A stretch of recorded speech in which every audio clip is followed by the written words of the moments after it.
Hey everybody, this is Daddy Zeeb, and today I am pumped to bring you Spellbreak. Spellbreak is a new magic-based battle royale game that was just released on September 3rd and is now officially free to play on all four platforms: Xbox, PlayStation, Nintendo, and PC. So this video is going to be a quick little overview of what the game brings and an idea of simplifying what you're going to have to see inside the arena so that you can slowly build your knowledge and become the better player that you want to be. So starting out, this is a screen that you'll be seeing before you step into any of the game modes, which we have tutorial, practice, and then battle royale. I'm going to be stepping into practice to show you guys just the equipment and items you'll be coming across in the arena so that you're more aware of what you're going to be running into, and then you'll be able to use it more efficiently. So starting off, on the left hand side, you're going to be able to select a class, one of 6 elemental magic classes. I'm going to go over them real quick. This is Frostborn, this is Conduit. Frostborn's ice, Conduit's electricity, Toxicologist is a type of poison, Pyromancer fire, Stone Shaper rock, ground earth, Tempest wind air. So those are the 6 classes, just a quick overview. Now moving on to the top right hand corner, we can see skill levels.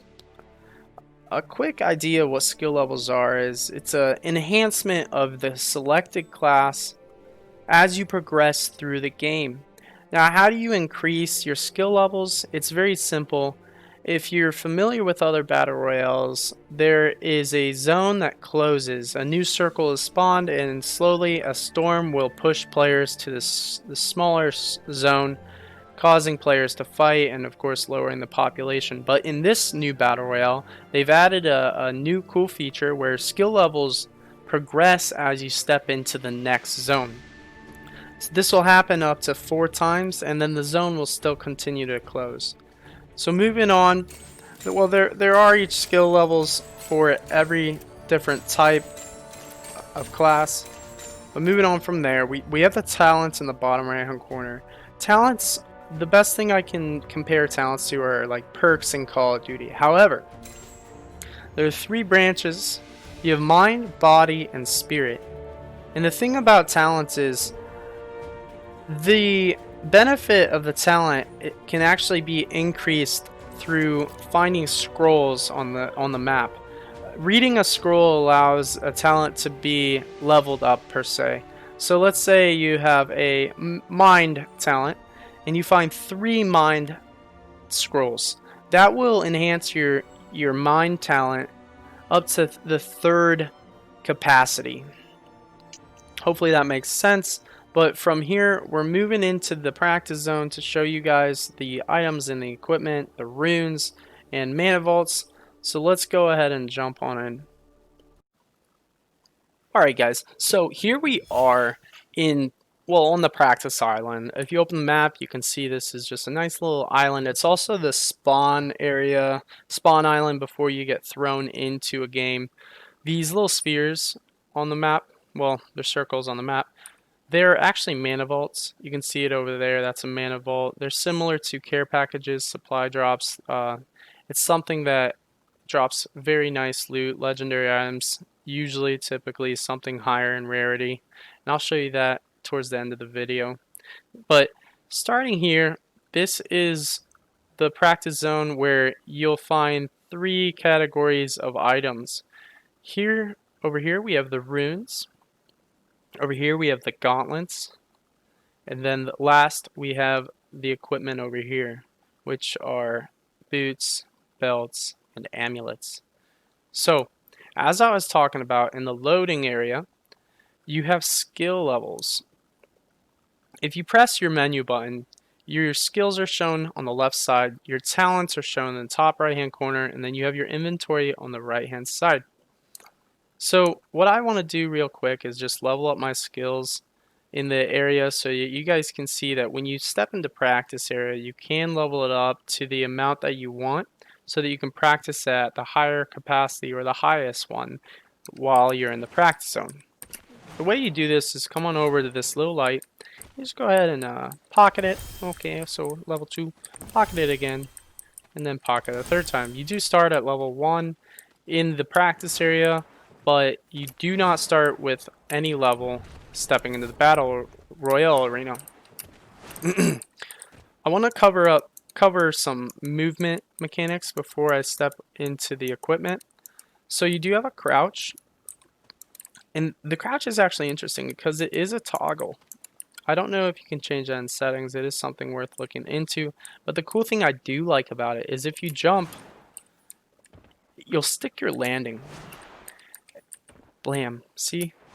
And you're still crouched, so that's something really cool. But the next thing, probably the biggest thing about this battle royale, is the levitation. So you can just jump. This is just me tapping the space bar. But if I hold it, I will levitate. And as you can see, there is a little bar underneath my reticle. It slowly diminishes. When it fully diminishes, you're out of mana and you have to recharge. You can see my character recharging his mana. And during that time, you cannot cast, you can move, but you're limited to certain things. You can't cast, you can't escape. So it's something you gotta figure out how you want to do it. You know, you got to get to high areas, so maybe you got to pace it correctly. Something that's thought about is tapping it if you want to get somewhere further, but that's something you'll have to play with in your own time. So we're gonna go ahead and go over the equipment now.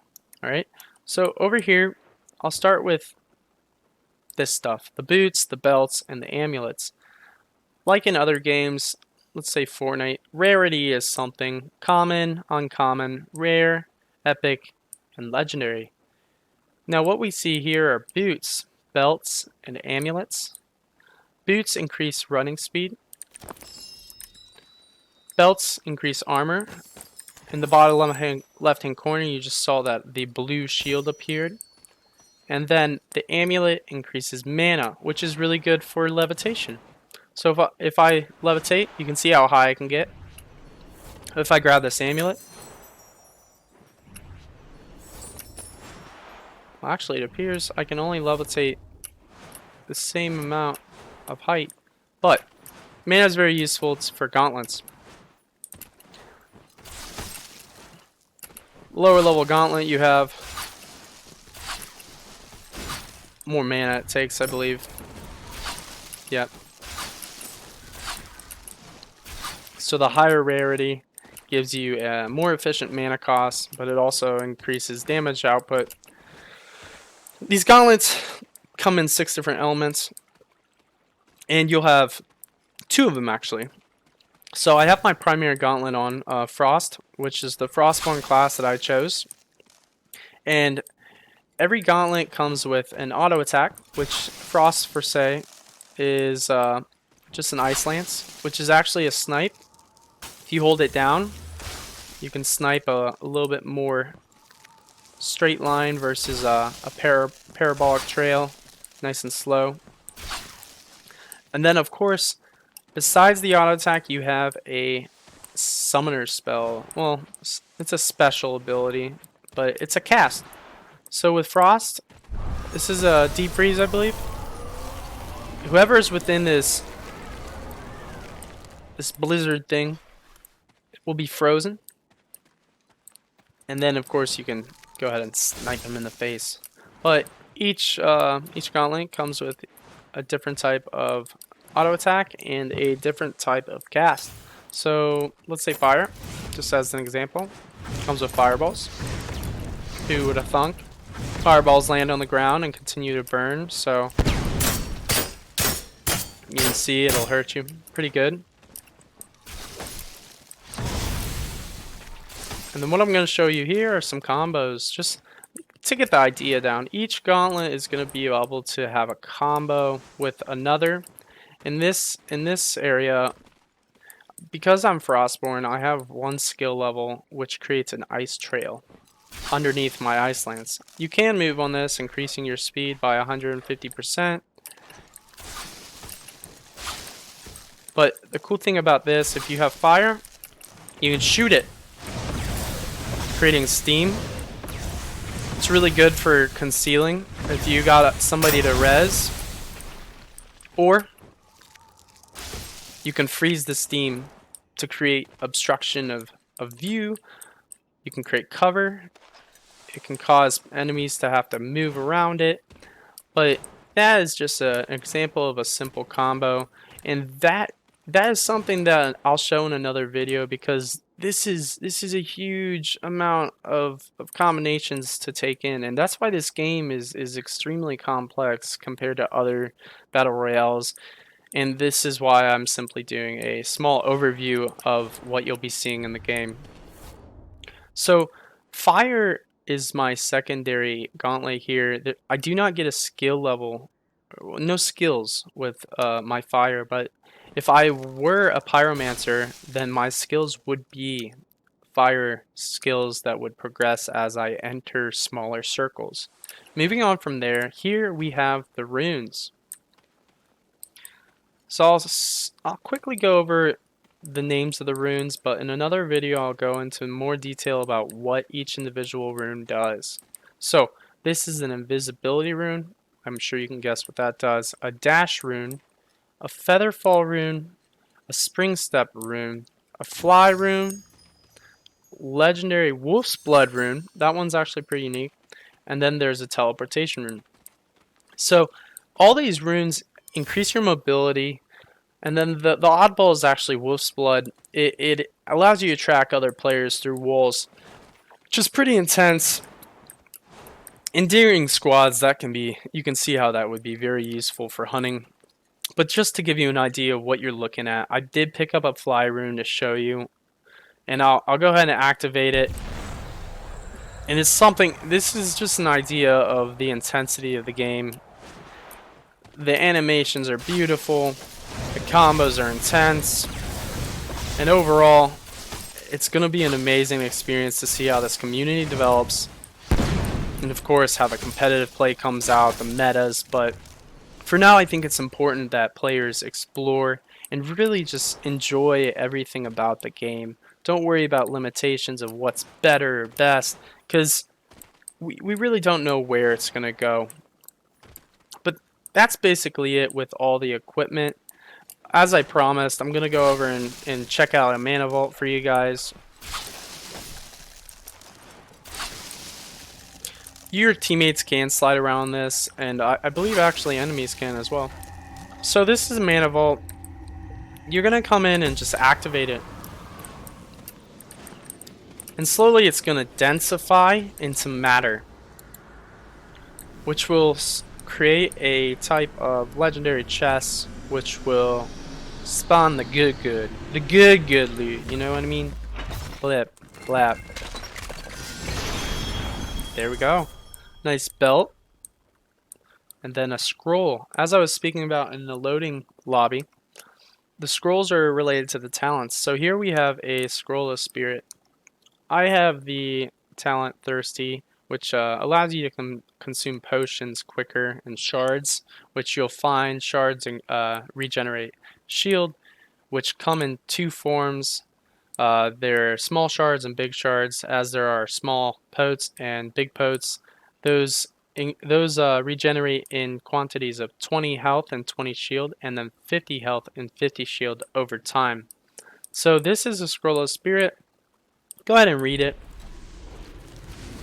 Now that increases my talent, my spirit talent, by one orb.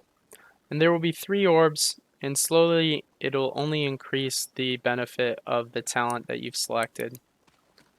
So basically, I'm all done with what we have to go over in this video. It's a quick overview. I do hope you guys got something out of this, that you'll be able to step into the arena with a little bit more familiarity than other players. But if you guys do stop by again, I'm going to step into some more specifics of the gauntlets, the runes, and definitely the classes. But drop a like if you feel as if this video did benefit you, and comment below which class you think you're gonna like the most, or contemplate which combos do you think will be the coolest for your game style. And of course, sub if you guys think you'll be able to check out some more content from me that will be helpful for your gameplay. I'm only trying to help you guys become the better player that you can be. So thank you again for stopping by. This is Daddy Zeev, and I really appreciate it. Have a good day, guys.